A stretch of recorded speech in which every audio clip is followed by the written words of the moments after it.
Hello dear friends, welcome to Lincy's link. എല്ലാ കൂട്ടുകാർക്കും ലിൻസീസ് ലിങ്കിലേക്ക് സ്വാഗതം. നമ്മൾ ഇന്ന് കാണാൻ പോകുന്നത് പെന്നിവേർട്ട് പ്ലാന്റിൻ്റെ കെയറും അതുപോലെ വളരെ ഈസി ആയിട്ട് ഇതെങ്ങനെ പ്രൊപ്പഗേറ്റ് ചെയ്യാൻ പറ്റും, നല്ല ബുഷിയായിട്ട് വളർത്താനുള്ള കുറച്ച് ടിപ്സാണെന്ന് ഞാൻ നിങ്ങളുമായിട്ട് ഷെയർ ചെയ്യാൻ പോകുന്നത്.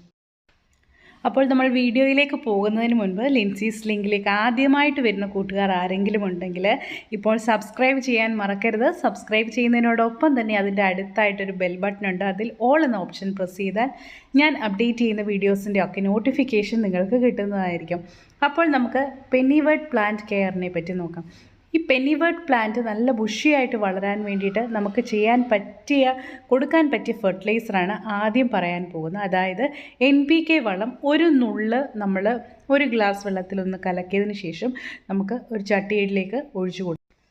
NPK എന്ന് പറഞ്ഞാൽ നമ്മുടെ ചെടിക്ക് അത്യാവശ്യം വേണ്ട നല്ല പോലെ വളരാൻ ആവശ്യമായിട്ട് പെട്ടെന്നുള്ള ന്യൂട്രിയൻസ് ചെടിക്ക് കിട്ടും. അതായത് ചെടി പെട്ടെന്ന് നമുക്കൊരു ഫാസ്റ്റ് ഗ്രോത്ത് വേണമെങ്കിൽ കുറച്ച് ഞാൻ പറഞ്ഞ പോലെ നമുക്ക് NPK ഒരു നുള്ളിട്ട് കൊടുത്താൽ മതി. അത് മാത്രമല്ല, നമ്മുടെ ചെടി നല്ല പോലെ വളരാൻ വേണ്ടി നമുക്ക് നാച്ചുറലായിട്ട് കൊടുക്കാൻ പറ്റിയതാണ് ചാണകം. അതായത് നല്ല പോലെ ഉണങ്ങിയ ചാണകപ്പൊടി വേണം ഈ നമ്മുടെ പെന്നിവേർട്ട് ഇട്ട് കൊടുക്കാൻ, അല്ലെങ്കിൽ അത് പഴുത്തു പോകും. ഓക്കെ, ഈ രണ്ട് ഫെർട്ടിലൈസർ നമുക്ക് വളരെ ഈസി ആയിട്ട് കൊടുക്കാൻ പറ്റും. പിന്നെ ഇതിൻ്റെ പോട്ടിംഗ് മിക്സ് നമ്മൾ പ്രിപ്പയർ ചെയ്യുമ്പോൾ നല്ലപോലെ മണ്ണും അതുപോലെ തന്നെ കൊക്കോപിറ്റും ഒരു ഈക്വൽ അനുപാതത്തിൽ എടുക്കുക. അതായത് ഈക്വൽ അനുപാതത്തിൽ എന്ന് പറയുന്നത് മണ്ണ് മാത്രമാണെങ്കിൽ ചെടി നല്ലതുപോലെ ഒന്നും പിടിച്ച് കിട്ടത്തില്ല. അതായത് ഈ പെന്നിവേർട്ട് പെട്ടെന്ന് തന്നെ ഡ്രൈ ആയി പോകാനുള്ളൊരു ചാൻസ് ഉണ്ട്. മണ്ണ് ഡ്രൈ ആയി പോകുമ്പോൾ ചെടിയും ഉണങ്ങിപ്പോകും. അതുകൊണ്ട് നമ്മൾ ഒരു ഈക്വൽ അനുപാതത്തിൽ എടുത്തതിന് ശേഷം നമുക്ക് പോട്ടിലേക്ക് നിറച്ച് കൊടുക്കാം. അതുപോലെ തന്നെ അതിൻ്റെ കൂടെ ഒരു 20% ചാണകപ്പൊടി, എല്ലുപൊടി, ഇങ്ങനെ ഫെർട്ടിലൈസറും കൂടെ മിക്സ് ചെയ്ത് ഇടുകയാണെങ്കിലും വളരെ നല്ലതാണ്. ഇപ്പോൾ ഞാൻ ഇത് മണ്ണും അതുപോലെ തന്നെ നമ്മുടെ കൊക്കോപിറ്റും കൂടെ കുറച്ചൊന്ന് നനച്ചാണ് ഇതിലേക്ക് വെച്ച് കൊടുത്തേക്കുന്നത്. അതായത് നമ്മുടെ പെന്നിവേർട്ടിന് എപ്പോഴും ഒരു നനവുള്ളൊരു പോട്ടിംഗ് മിക്സാണ് ഏറ്റവും ഇഷ്ടം. അതായത് നമ്മൾ നടുമ്പോൾ തന്നെ ചെടി അല്ലെങ്കിൽ തന്നെ എപ്പോഴും ഒരു കൺസിസ്റ്റൻ്റ് ആയിട്ടുള്ളൊരു നനവ് ചെടിക്ക് ഏറ്റവും ഇഷ്ടമാണ്. അപ്പോൾ പോട്ടിന് പ്രത്യേകിച്ച് ഹോൾസ് ഇല്ലെങ്കിലും ഈ പെന്നിവേർട്ടിന് കുഴപ്പമില്ല. കാരണം ഇതൊരു അക്വാട്ടിക് പ്ലാന്റാണ്, വെള്ളത്തിൽ ജീവിക്കുന്ന ഒരു പ്ലാന്റാണ് ഈ പെന്നിവേർട്ട്. അതുകൊണ്ട് തന്നെ നമുക്ക് ഹോൾസ് ഇല്ലാത്ത ഏത് ചട്ടിക്കകത്തും വെക്കാൻ പറ്റും. ഇത് കണ്ടില്ലേ, ഇതിൻ്റെ അകത്ത് ഒട്ടും ഹോൾസ് ഇല്ലാത്തൊരു ബോട്ടിലിൻ്റെ അടപ്പാണ്. അതിലാണ് ഞാൻ മണ്ണ് നിറച്ചിട്ട് ഈ പ്ലാന്റ് നട്ടു കൊടുത്തിരിക്കുന്നത്.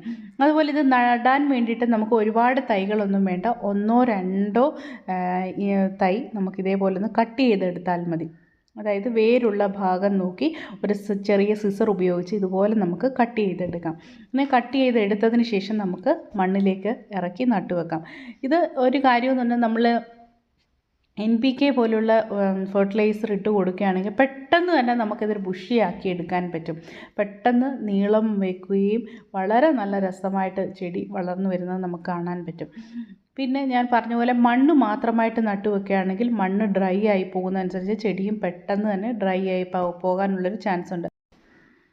ഇപ്പം ഞാൻ ഇതിൽ നല്ലതുപോലെ 2-3 തൈകൾ കട്ട് ചെയ്ത് എടുത്തിട്ടുണ്ട്. ഞാൻ കാണിച്ചു തരാം. വേരോട് കൂടി വേണം നമ്മൾ കട്ട് ചെയ്ത് ഇതേപോലെ കട്ട് ചെയ്ത് എടുക്കാൻ വേണ്ടിയിട്ട്. കണ്ടോ, അപ്പോൾ ഇത് ഒരു തൈയാണ്. അതായത് നമ്മൾ എപ്പം കട്ട് ചെയ്തെടുത്താലും നല്ലപോലെ ഇങ്ങനെ ഈ റൗണ്ട് ഷേപ്പിലുള്ള ലീഫ് നല്ലതുപോലെ ഫോം ആയിട്ടുള്ള തണ്ട് വേണം ഇതേപോലെ വേരോട് കൂടി നമ്മൾ കട്ട് ചെയ്ത് എടുക്കാൻ വേണ്ടിയിട്ട്. ഇനി ഇത് നമുക്ക് പ്രിപ്പയർ ചെയ്ത് വെച്ചിരിക്കുന്ന പോട്ടിംഗ് മിക്സിലേക്ക് ഇറക്കി വെക്കാം. ഇത് വളരെ ഈസി ആയിട്ട് നമുക്ക് അക്വേറിയം ഒക്കെ ഉണ്ടെങ്കിൽ അക്വേറിയത്തിലൊക്കെ നടാൻ പറ്റിയ ഒരു ചെടിയാണ് നമ്മുടെ ഈ പെന്നിവേർട്ട് എന്ന് പറയുന്നത്. ഇതിന് ഒരുപാട് പല സ്ഥലങ്ങളിലും പല പേരുകളാണ്. തമിഴ്നാട്ടിൽ വെള്ളാരക്കീര എന്ന് പറയുന്ന ഇതേ ഷേപ്പിലുള്ളൊരു ചെടിയുണ്ട്. വെള്ളാരക്കീര തന്നെയാണോ പെന്നിവേർട്ട്, പക്ഷേ രണ്ടും തമ്മിൽ കാഴ്ചയിൽ കുറച്ച് വ്യത്യാസമുണ്ട്. അതിന് ഒരുപാട് ഔഷധ ഗുണങ്ങളുള്ളൊരു ചെടിയാണ് വെള്ളാരക്കീര. അത് കാഴ്ചയിൽ ഏകദേശം ഇതുപോലൊക്കെ തന്നെ ഇരിക്കും. അത് നിങ്ങൾക്ക് എന്തെങ്കിലും ആ വെള്ളാരക്കീരയാണോ ഈ പെന്നിവേർട്ട് എന്ന് നിങ്ങൾക്കറിയാമെങ്കിൽ കമൻറ്റ് ചെയ്യുക. അതുപോലെ ഈ വെള്ളാരക്കീരയെ പറ്റി കൂടുതൽ ഇൻഫർമേഷൻ അറിയാമെങ്കിലും ഒന്ന് കമൻറ്റ് ചെയ്യുക. അതുപോലെ തന്നെ നമ്മുടെ നാട്ടിലുള്ള കുടങ്ങൽ ഈ ഒരു പെന്നിവേർട്ടിൻ്റെ അതേ ഷേപ്പിലാണ് ഇരിക്കുന്ന കുടങ്ങൽ തന്നെയാണോ ഈ പെന്നിവേർട്ടെന്നും എനിക്കറിയത്തില്ല. അതും നിങ്ങൾക്കറിയാമെങ്കിൽ കമൻറ്റ് ചെയ്യുക. ഓക്കെ, ഇപ്പം ഞാൻ ഈ മണ്ണിലേക്ക് ഇത് ഇറക്കി നട്ടുവെക്കുകയാണ്. ഇത് നമ്മൾ നല്ലപോലെ ചാണകപ്പൊടിയോ അല്ലെങ്കിൽ എന്തെങ്കിലും വളമൊക്കെ ഇട്ട് കൊടുക്കുകയാണെങ്കിൽ പെട്ടെന്ന് തന്നെ ഇത് കിളിച്ചു വരുന്നത് കാണാൻ പറ്റും. പ്രത്യേകിച്ച് ഇതിനകത്ത് ഹോൾസ് ഇല്ലാത്തതുകൊണ്ട് നമ്മൾ വെള്ളം സ്പ്രേ ചെയ്ത് കൊടുക്കുകയാണെങ്കിൽ തന്നെ ഈ വെള്ളം നനവതിൽ തന്നെ നിൽക്കും. അതാണ് ഈ ചെടിക്ക് ഇഷ്ടം. പെന്നിവേർട്ടിന് എപ്പോഴും നനവുള്ള മണ്ണാണ് ഇഷ്ടം. നനവുള്ള മണ്ണിൽ ഇത് നല്ലതുപോലെ പിടിച്ച് കിട്ടും. പിന്നെ ഇത് ആദ്യം തന്നെ ആരും കൊണ്ടുപോയി സൺലൈറ്റിൽ വെക്കണ്ട. പക്ഷേങ്കിൽ നല്ലതുപോലെ ഇത് പിടിച്ചു കഴിഞ്ഞ് ഈ ചെടിക്ക് നല്ല സൺലൈറ്റ് ഉള്ളിടത്ത് വെച്ചാലും ഒരു കുഴപ്പവുമില്ല. ഞാൻ നല്ല സൺലൈറ്റ് ഉള്ളൊരു പ്രദേശത്താണ് വെച്ചേക്കുന്നത്. നല്ല രീതിയിൽ വളർന്നു വന്നിട്ടുണ്ട്.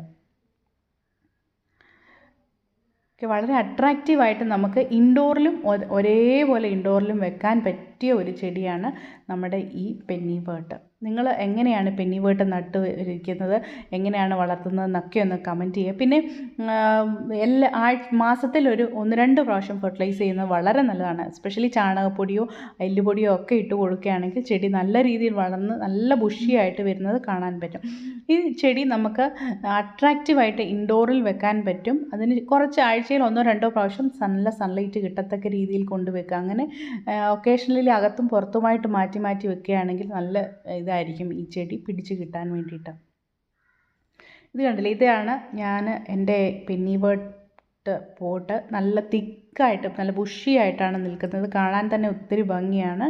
എപ്പോഴും ഞാനിത് എല്ലാ ദിവസവും നനച്ചു കൊടുക്കും. കാരണം നമ്മൾ ഒരു ദിവസം നനച്ചില്ല എങ്കിൽ ഈ ചെടി പ്രത്യേകിച്ച് മണ്ണിൽ വെള്ളമില്ലാത്ത ഡ്രൈ ആയിട്ടുള്ള ഒരു മിക്സിലാണെങ്കിൽ പെട്ടെന്ന് തന്നെ ഈ ചെടി ഉണങ്ങി പോകാനുള്ളൊരു ചാൻസ് ഉണ്ട്. അതുകൊണ്ടാണ് ഞാൻ പറഞ്ഞത് നമ്മൾ നടുമ്പോൾ കൊക്കോപ്പിറ്റും മണ്ണും കൂടെ കൂടുതൽ നല്ലപോലെ നനവ് നിൽക്കുന്ന ഒരു രീതിയിലുള്ള പോട്ടിംഗ് മിക്സ് വേണം ഇത് നമുക്ക് പ്രിപ്പയർ ചെയ്ത് എടുക്കാൻ വേണ്ടിയിട്ട്. ഇത് കണ്ട, ഇതിൻ്റെ ഇല ചിലത് മഞ്ഞളിച്ച് പോയിട്ടുണ്ട്. അതായത് ഫെർട്ടിലൈസർ കൂടിപ്പോയാലും ഈ ചെടി പെട്ടെന്ന് തന്നെ മഞ്ഞളിച്ച് പോകാനുള്ളൊരു ചാൻസ് ഉണ്ട്. അതനുസരിച്ച് വേണം നമ്മൾ ഫെർട്ടിലൈസർ കൊടുക്കാൻ വേണ്ടി. പിന്നെ ഇതിൻ്റെ ഒരു നല്ല പച്ച നിറം കിട്ടാൻ വേണ്ടി നമുക്ക് ചെയ്യാൻ പറ്റിയ ഒരു ഫെർട്ടിലൈസർ എന്ന് പറഞ്ഞാൽ എപ്സം സോൾട്ടാണ്. എപ്സം സോൾട്ട് നിങ്ങൾ ഒരു ടീസ്പൂൺ എടുക്കുക. അത് ഒരു 1 ലിറ്റർ വെള്ളത്തിലെടുത്തതിന് ശേഷം ഈ ചെടിക്ക് നല്ലതുപോലെ സ്പ്രേ ചെയ്ത് കൊടുത്താൽ നല്ല പച്ച നിറത്തിൽ ഈ ചെടി വളർന്നു വരുന്നത് കാണാൻ പറ്റും. അപ്പോൾ thank you friends, thank you for watching Lincy's link. Bye, see you next video.